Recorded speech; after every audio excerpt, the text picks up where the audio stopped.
Today, is the financial stress worm finally turning, or is it eating its young?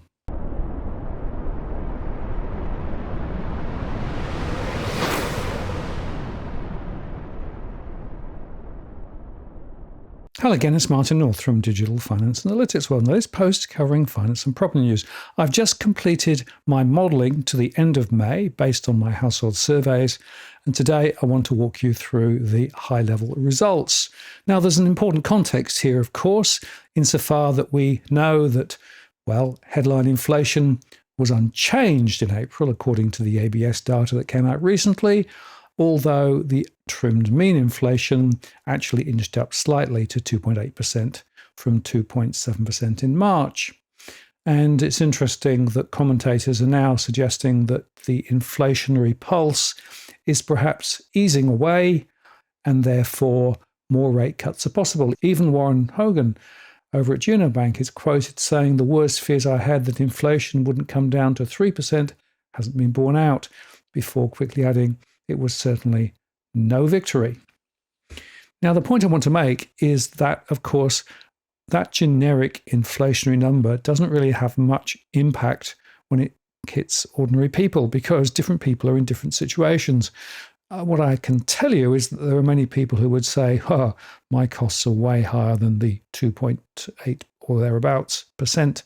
And in some cases, we know that the costs of living are continuing to run away. And in fact, I made a show recently that highlighted that real income growth over the last decade is still not going in the right direction. And in fact, it's going to be many years before we see real income growth for many people. So it does beg the question then, so what's going on with regard to how household finances are actually shaping up at the moment? And of course, that's where my surveys come in. Now, there's an additional context as well, thinking about, for example, the high energy prices. There was an announcement that energy prices will be 10% higher or so for some people. That's because of the gas long con. You can see the report that I made the other day. And of course, other prices are rising. This is just one little one that's worth noting, that harbour tolls are up, and they're saying that it's helping particularly those in the West because they haven't seen so many rises and in fact have some subsidies. But the fact is that temporary toll is still there and going up. Now, because of the limited ability of some households to spend, one of the things that we are seeing is the household spending is somewhat lower. And in fact, this data from the ABS this week showed that if you look at total spending, it was down from the previous month. And interestingly, department stores and clothing were down the most, bit of food retailing, household goods retailing slightly up. And another way to look at it is in turnover terms, is that in New South Wales in particular, in the ACT, there was quite a drop, whereas in Queensland, there was quite a spike. Now remember that this is not adjusted for inflation, and it's not adjusted other than looking at the total population. So if you divided per capita into this, given the fact that we've got high levels of migration still coming in, per capita, retail spending continues to go backwards. Now, there was quite a lot of discussion earlier on about rate cuts and all the election vows from Labor would drive house prices higher. And this article from Shane Wright quotes HSBC Chief Economist for Australia and New Zealand, Paul Bloxham. And he highlights the fact that he thinks it's quite likely that we're going to see home prices up something like 12% in Sydney and Melbourne by the end of 2026. A strong demand, a lack of new housing, and cuts in official interest rates by the Reserve Bank encourage more people into the market. That, of course, is a problem because affordability is not great at the moment, as we'll see shortly. The latest auction results from Domain showed that clearances were pretty similar to last week, other than in Melbourne, where there was a little jump up. And the question, of course, is, are there more people now willing to step into the market? Well, maybe not, because if you look at the fundamental data on capacity to pay, you can see there that median home prices and capacity to pay continue to depart. And despite the recent rate cuts, it's very difficult for many people to buy.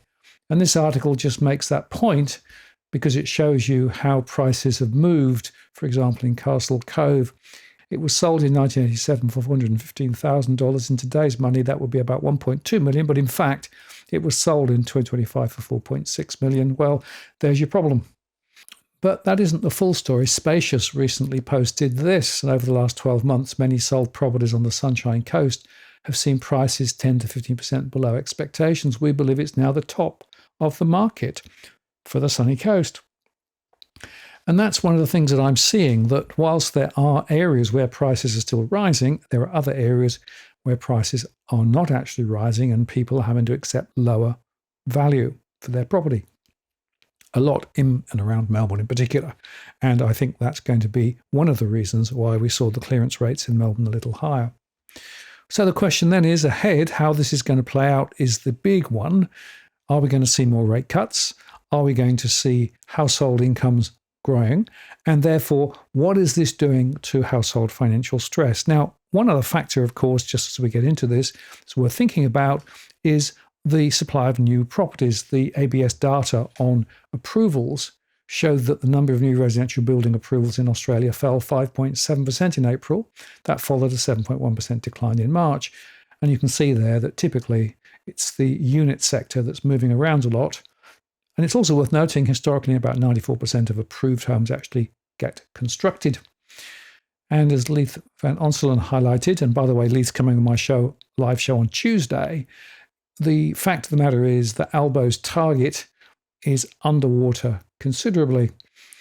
And he looks at the State of the Housing Market Report of 2025 by the federal government's National Housing Supply and Affordability Council.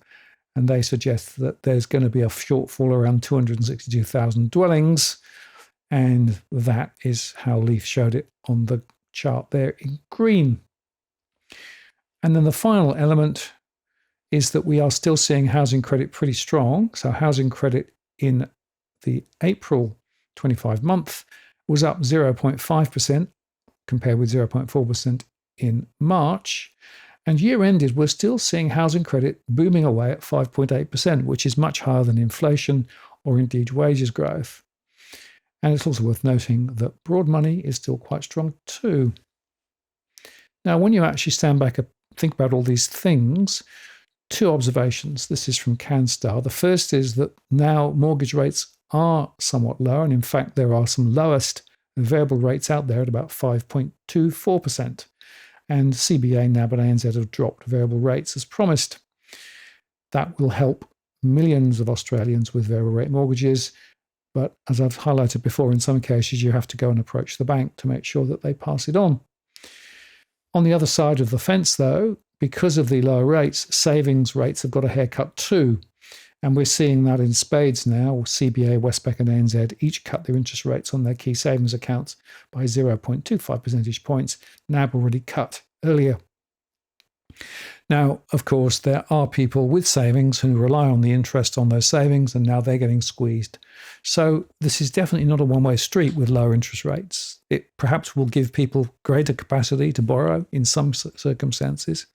But if you try and then put all this together and ask the question, so what is the impact of higher costs, inflation coming down slightly, lower interest rates beginning to flow through, lower returns on deposits, and some of those broader uncertainties in investment markets, how is that playing out down at the household level? And that, of course, is what my survey is trying to get to. Which takes us nicely then to remind you that when we do our analysis, what we're doing is we're surveying our households, and this is a rolling survey. We gather information each month and put it into our core market model. That information is then sliced and diced all sorts of different ways, so we can look at it across geographies, different segments, and different property status types too. In addition, we can take a view as to where things may go ahead, taking account of how some scenarios may play out, and we'll talk about those scenarios a bit later. So there's some sensitivity analysis too about what may happen ahead. But the core market model, in essence, takes the mortgage stress data from our surveys, the price trajectory and history on property, the buying and selling intentions from our surveys, migration data from the ABS and from our surveys and other sources, the economic data like CPI, wages, employment, And we put that all into a core market model, think about our different scenarios, and that allows us to look at it at a postcode level, on a region, state, or all Australia level, and form a view as to where prices may run on a scenario basis. And at this point, I will just mention that we do provide a one-to-one service. So if you're interested in having a confidential discussion with me about a particular suburb or postcode, I can do that. This is not financial advice, but I can look at my data and looking at the underlying trends at a postcode or suburb level. And I can look at the stress data, the home price trends data, and also extract a view of where the trends may go ahead based on our modelling. This takes about an hour. It's a conversation via Zoom or phone. And there is a cost involved because I have to do quite a lot of background research, which is payable in advance. And we're booking 3 to 5 weeks ahead at the moment because we've got so many of these in the pipeline. A lot of people are trying to work out what on earth is going on. So if you're interested, if you go across to my blog, you can contact me then and I will provide you with some more information. Or indeed, if you go to the blog, you'll see there's a page called DFA 1-to-1, and that gives you all the information and the questions that you need to consider. Which takes us back to our surveys and particularly of stress. Now, we talk about financial stress or mortgage stress or rental stress, but it's worth noting how we think about it. So there are many definitions of stress out there. Mortgage stress is sometimes defined as 30% of income or perhaps taxable income. Others use underwriting metrics, but we define stress in cash flow terms, money in, money out. If households have more outgoings, excluding one-off discretionary items and income, we define them as stressed. If they have a mortgage, they're in mortgage stress. If renting, then rental stress. And we can look at it for investors as well. Investors with cash flow pressures identified as stressed investors. And we can look at the data to estimate the total financial stress across all those categories. And we can look both in percentage of household terms and also counts. The latter is perhaps better because it gives you the law of big numbers, but we do cover both dimensions anyway. Now, the RBA some time ago published this little chart, which I do find very helpful because it talks about the spectrum of household financial stress from, on the left-hand side, their budget pressures via missing payments to ultimately insolvency. My surveys are measuring stress at the mild end, and as the intensity of financial stress increases, it can lead to insolvency, although actually insolvency rates are quite low at the moment because the banks are bending over backwards to try and help people. And this journey from mild to severe can take not months, but years. So the data to the end of May 2025, based on our surveys, shows that if we start with the rental stress has come down slightly. So we're now at 74.2% of all those in the rental sector across the country. And we were up at 77% at the peak, so that's come down a little. But you can see, compared with where we were in the early 2000s, it's way higher. And that's, of course, because we've seen rents, whether it's for houses or units, rise significantly higher than incomes, and in some areas, massively high. Perth is a particular hotspot at the moment. If we then go on and look at the mortgage stress data, we see that tipping down slightly to 49.8% of households. So just under half of households who have a mortgage are in mortgage stress. Now that compares with 32.9% in February 2020 before COVID. Oh, and we can also look at the RBA data on debt to income, and the last information that they provided was a ratio of 181.8, and that means that people have greater debts than income. And of course, that is spread across all households and small businesses. If you would just look at those with a mortgage, we're closer to 6 times average income. And in fact, there are still people having mortgages at 7, 8, and even 9 times income. So here is the latest data for May 2025. And I've highlighted in yellow where the percentage of households has risen compared with last month. And it's in the light blue colour where they've dropped from last month. And you can see there in the ACT, mortgage stress has gone up to 41.5% and rental stress is up to 80.6% of households. And financial stress is up to 48.7%. And there's around 88,500 households in the ACT who have financial stress at the moment. That means they are having to pay out more than money coming in, having to prioritise and perhaps borrow more or just not spend. In New South Wales, both mortgage stress and rental stress ease back as did overall financial stress. In the Northern Territory, there was a bit of a divergence with mortgage stress going down slightly, but rental stress going up to 39.8%, around 13,000 households there. Overall financial stress was down a bit. Queensland saw a rise in mortgage stress, with more than 327,000 households in Queensland having cash flow pressures. But on the other hand, rental stress eased back slightly. Overall financial stress was higher, and 45.5%, that's around 911,000 households across Queensland. South Australia saw a bit of a decline this last month, at 48.4% in mortgage stress and 67.1% in rental stress. Overall financial stress at 41%. But that's still more than 300,000 households across South Australia who have financial stress pressures. In Tasmania, we saw mortgage stress up to 58.7%, rental stress down slightly, investor stress down slightly, but overall financial stress, the aggregate measure, was up to 42.6%, which is around 99,200 households. In Victoria, mortgage stress fell, rental stress rose to 74.8%, and that's more than 556,000 households in rental stress. Investor stress also high, about 130,000 investors. That's one of the reasons why properties are coming on the market, with investors now trying to get out. And overall financial stress in Victoria was at 47.4%, more than 1.2 million households out of the 2.5 million households across Victoria. And in Western Australia, we saw both mortgage stress and rental stress coming back, although investor stress did rise slightly, and overall financial stress at 46.1% translates to 474,000 households in Western Australia. And the aggregate across the whole country showed that mortgage stress was down to 49.8%, that rental stress was down to 74.2%, but that still relates to 1.8 million households in mortgage stress and 2.3 million in rental stress. Stressed investors at 70.3% was around 521,000, and overall financial stress at 47% is 4.6 million households out of the 9.9, or let's say 10 million households across the country. So you can see here that households are still very much under the pump. And it's interesting that ACOS recently published some analysis which suggested that around 5 million households across Australia were in financial distress. So there's some interesting correlations with some of my numbers.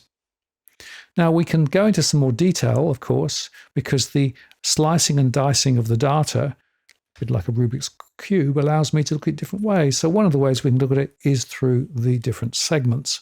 And here I've just highlighted again that the highest levels of mortgage stress are in young growing families at 87.1%, and that translates to more than 280,000 households across the country. So unfortunately, a lot of the pressure are among young families, including many first-time buyers. So far as rental stress is concerned, there are whole different cohorts in difficulty, but the one that continues to stand out is the first-generation Australians, the multicultural establishment, people who've come to the country directly into the rental sector, 83.7%, and that's about 196,000 in that particular category. Looking at investor stress, exclusive professionals and young affluents are the two segments that have the highest problems because they hold by far the largest proportion of investment properties. And aggregate financial stress, the average, is highest among young growing families at 65.9%, out on the urban fringe at 60%, and then across various segments, including these multicultural establishment groups, as well as suburban mainstream, and very importantly, some wealthier seniors, as well as some of the stressed seniors. So the point to make here is that we are finding considerable pressure among different types of households, but really financial stress, although it's easing very slightly, it's at the margin. Now, what we can also then do is to dive into the specifics, and we'll look here at mortgage stress, and we'll just show you the top postcodes at the end of May for mortgage stress. So in postcode 2170, that's Liverpool, we had 13,400 households in mortgage stress. That's 96% of households in that particular area with cash flow shortcomings. Doesn't mean they're going to fall over tomorrow, doesn't mean they're going to default, but they are having to prioritise spending and cut back. The next one is in Campbelltown 2560, and there pretty much all households are in difficulty, up to Toowoomba 4350, with about 78% of households in difficulty or more than 11,800. And then we go to Western Australian postcode 6065 at Wanneroo, with about 11,500 households. Then Camden in New South Wales 2570 with more than 10,300. And then Victorian postcode 3805, including Fountain Gate and Narrow Warren. Then Roxburgh Park and Donnybrook 3064, and Pakenham 3810, and Berwick 3806. All, of course, high growth corridors, a lot of new properties being built, a lot of highly leveraged people, a lot of first time buyers, and by the way, a lot of migrants there too, recent migrants in particular. Then we go out to Ballarat, Victorian postcode 3350, then Tarneit 3029, that's Hoppers Crossing and Tarneit. And then back to Sydenham in Victoria 3037, Cranbourne 3977, and then finally Pine Mountain 4306 in Queensland. But you can see there a massive swathe of pressure in and around those growth areas around Melbourne. And that's where I think a lot of the pressures are. One of the reasons why we're seeing a lot of properties listed for sale at the moment. We can also look at risk of default. Now, this is my modelling based on what I'm seeing from my data as to what may happen over the next 12 months.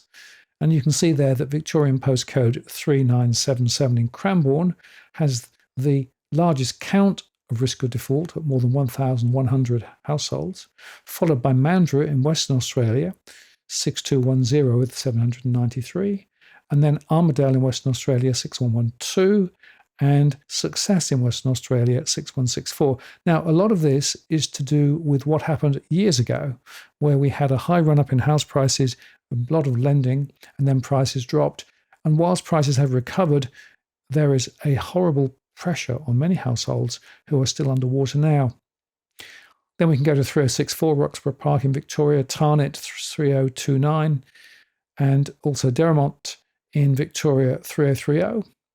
Then we go to regional postcode 4670, Bundaberg up in Queensland, and then Toowoomba up in Queensland, Wanneroo in Western Australia, Gosford, New South Wales on the Central Coast, and Mount Pleasant in the Mackay area up in Queensland, 4740.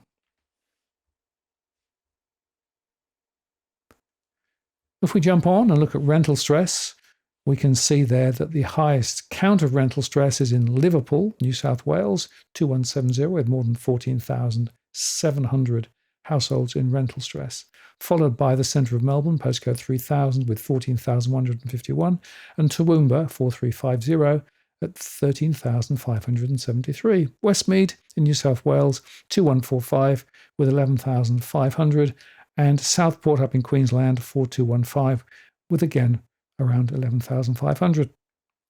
Campbelltown in New South Wales at 2560 is up there at more than 10,600. And then Derrimont and Point Cook, postcode 3030 in Victoria, followed by Zetland and Waterloo in New South Wales, 2017. Coomera in Queensland, 4209. Bundaberg in Queensland, 4670. Tarneit in Victoria, 3029. Mount Druitt in New South Wales at 2770. And Yatala up in Queensland at 4207, and Cranbourne in Victoria 3977. So you can see that there is some strong correlation between mortgage stress and rental stress, which is perhaps not surprising. Now, if we then look at stressed investors, so these are people who hold investment properties and have cash flow pressures, or indeed are trying to get shot of those investment properties. And it's interesting that Boondora in Victoria, 3083, is at the top of the list with more than 4,600 stressed investors in the count there. Then we go to Samson in Western Australia with more than 3,400. Toowoomba in Queensland, 4350, with more than 2,900. And then Narromburn, Crow's Nest and Greenwich in New South Wales, 2065. Then we go to Hawatharra in Western Australia, 6532, Westmead in New South Wales, 2145, Bundaberg in Queensland, 4670, Hornsbury in New South Wales, 2077, Maroubra in New South Wales, 2035, Southport in Queensland, 4215, and Benawa, 4217 in Queensland. And then back to Sydney with Surrey Hills 2010. And this is the aggregate financial stress results to the end of May. And you can see there that Liverpool, postcode 2170, is at the top of the list. 3/4 of households in this particular postcode, more than 29,000, have financial pressures on them. Queensland postcode 4350, Toowoomba, at 59%, or more than 28,000 households have pressures. Next, we have Campbelltown, New South Wales, 2560, with 80% in financial stress. Point Cook and Derrimont at 3030, with 45.7%. Hoppers Crossing and Tarnett in Victoria at 46%. Cannons Creek and Cranbourne, postcode 3977, with 48%. Westmead and Constitution Hill and South Wentworthville, 2145, with 60%. And Roxburgh Park, Craigieburn, they're around there, postcode 3064 in Victoria at more than 52%. Ballarat in Victoria, 3350, is followed by Mount Druitt, including Bidwell and places like that in New South Wales. 80% have financial pressures there, more than 16,300. Then the centre of Melbourne, postcode 3000. Then Ipswich, postcode 4305, with more than 15,900, or 61.5% of households in financial stress. Then Wanneroo in Western Australia, 6065, with 62.4%. Pagnum and Upper Pagnum, Victorian postcode 3810, at 74%. And Churn Park and Labrador in Southport in Queensland, 4215, with 58.8%. That's the high-level analysis based on latest modelling to the end of May. And obviously, I will update this at the end of next month. Now, of course, we also do have more granular information. And here is just the standard example. This is for postcode 2500 in Wollongong. And you can see there that in this particular postcode, we look at the household count at more than 19,200. We can see that 48% are renting and 23% are borrowing. We can see that mortgage stress is a third of households, but rental stress is at 72%. And we can also see that there are a combination of houses and units in this particular area. We can also see that the vacancy rates are relatively high, but the gross investment yield at 3.4 is okay, but the net investment yield, which is actually the real touchstone for an investment property, is underwater by 1%. So there are many investors losing their shirts at the moment in this particular postcode. In terms of average taxable income, 71,000 from the ATO data on an individual basis, and 84,200 from the census data on a household basis. And the multi-flag is there because you can see that that means that multiple incomes are going to pay the mortgage. And that translates to a disposable monthly income around $5,900 for the average of households in this particular postcode, with 41.7% going to pay the mortgage, more than 2,467, and 33.7% at 1,993 going on the typical rent. And we have this information available for every major postcode across the country. And if you're interested in grabbing the data for a particular postcode, there's a few ways you can do it. Firstly, if you put the postcode in the comments below, I'll then make a subsequent show where I'll walk through this information on the postcodes that you're interested in. Or you can send me a message via the DFA blog, and if you ask for a specific postcode, I'm happy to send you the one-page summary. Or if you're interested in getting information for more than 2,000 postcodes updated each month, that's available via our Patreon program at $50 a month plus GST. And I'll show you some information on how to get to that later, or you can look in the comments below. So there are various ways if you're interested in this data. And of course, once you start looking at different areas, you can make some comparisons between households in one postcode versus another postcode, which may help when it comes to searching for property or making financial decisions around property. But I'm not providing financial advice, I am just providing data. Now, the other angle on this is our scenarios, because of course, the scenarios are a way of exploring alternative futures, and none of them may be right, but it shows you some significant sensitivities. And of course, today, given the uncertainty around tariffs, I think this is really valuable. In fact, I made a show earlier on when I talked about the Reserve Bank of New Zealand's scenarios, where they looked at a negative supply shock globally, creating higher uncertainty, or a more negative global demand shock and higher uncertainty, and how those things played out quite differently in terms of potential outcomes for growth and for prices. If you want more information on that, go across and look at Kiwis get another rate cut, but will home prices respond? My conclusion was probably not, by the way.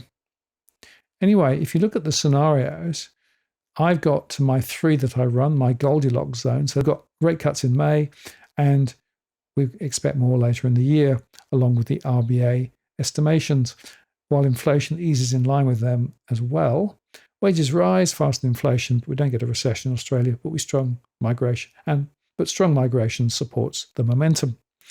The base case is a softer landing. We've got the 3.85%, and it will stay there until September 2025, while inflation falls but does rise again later and stays above target until 2026. We don't get a recession locally, but we see migration easing back.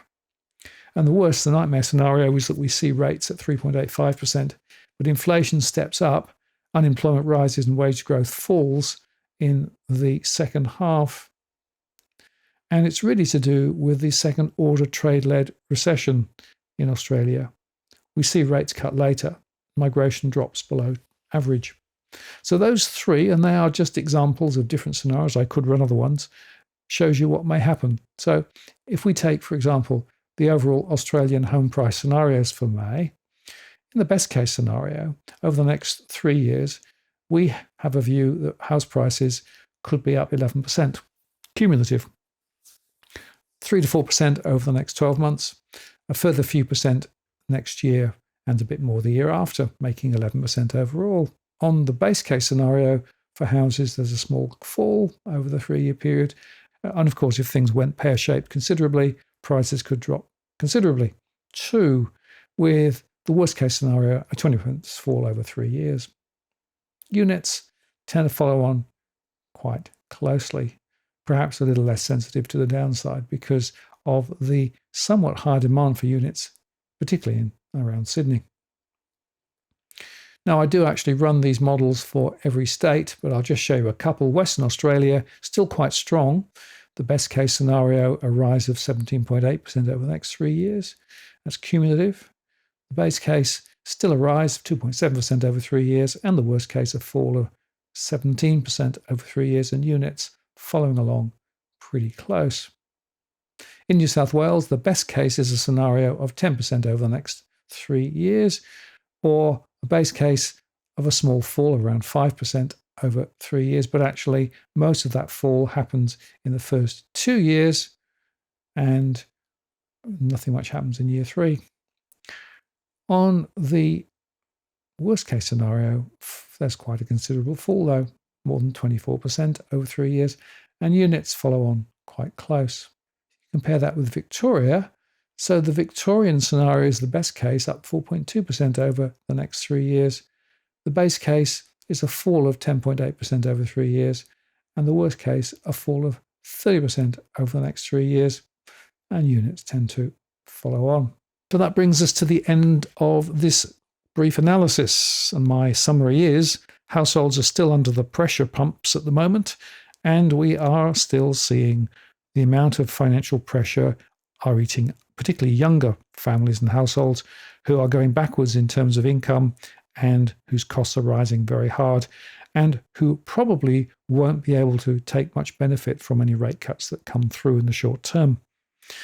I think that this is going to be a painful time over the months ahead. Remember that inflation hasn't gone away. Remember that the income tax take is still higher because the bands have frozen. And the chances are the Labor government will need to put taxes up ahead too. So it's not looking very pretty. Now, if you are in financial difficulty and you have financial pressures, it's important to understand them and not just hide away from them. Unfortunately, quite a few people in my surveys do put their head in the sand and say, she'll be right. Well, maybe they won't be right. So it is important to understand where the money's going, money in, money out, build a cash flow, prioritize, and look specifically at any outgoings with high interest rates attached. Now, if you need to get help, you can, and be careful if you Google financial help or something similar, because you can be led up the garden path. But I recommend the National Debt Helpline, 1-800-007-007, and those financial counsellors, government-backed of course, are able to provide some significant support. And I do recommend that as a source of support if you need somewhere to get some help. Of course, you can also talk to your bank, but remember the bank will be trying to look after their interest, not your own. And sometimes the recommendations that I see coming back from the banks are actually very self-serving. There's also this very important AFCA Statement of Financial Position document, which is available online from the AFCA site. And it allows you to plumb in the borrower details, the household income, the living expenses, the property data, other assets, debts, and your proposal and whatever review you want to add to it. And this can provide a really useful tool to facilitate a conversation with your bank if you have financial pressures. So I do recommend making the time to put the story together properly to be able to be convincing. Now, just before I go, I will remind you again that I do provide various ways to access my services. This includes support via Patreon, and there are different tiers. Thank you for all those who continue to support it. We really do appreciate it. It makes a huge difference to us. If you're interested in getting the latest stress data, as I said earlier on, $50 US plus GST a month, then feel free to contact me or go direct to the Patreon site. The links are below. You can see there, patreon.com/digital finance analytics, and you can sign up there. And within 24 hours or so, I can send you the full data set. And you can subscribe for as long as you want. For as long as you are subscribed, I will send the updates, typically around the middle of the month. The reason for that is that what I do is this initial summary at the start of the month. And then once I've done that, a few weeks later, I'll then run a live show where I'll go into some of the analysis. And then from there, I'll send the information out for everyone to use. So that information is available now. And if you want to subscribe as a new subscriber, go via Patreon and I can send you the data immediately. So that's it. Thank you very much for spending some time with us today. I hope you found this interesting. I think the bottom line statement is simply this, that all of the hopium around rate cuts and how it's going to fundamentally shape households' financials into a better shape is probably overdone. There are lots of factors to still play out, and certainly we see a significant proportion of households across the country in significant financial pressure, and in some cases with little in the way of options ahead. So if that is you, it is important to get the right help. I made some suggestions earlier on about what to do and how to do it, and also prioritize effectively. And it's really important to understand this is not likely to change anytime soon. The government doesn't have the facility to bail everybody out, and the chances are that inflation will still bubble a little harder than they would want to see it for the next few months. So this is a very awkward time for many households. And the bottom line for me is simply this: understand your status, select and prioritize the really important things, and ask some hard questions about the rest. It's not a hard recipe really, but it is tough to execute. I'm Martin North from Digital Finance Analytics. Many thanks for watching, and I'll see you again next time.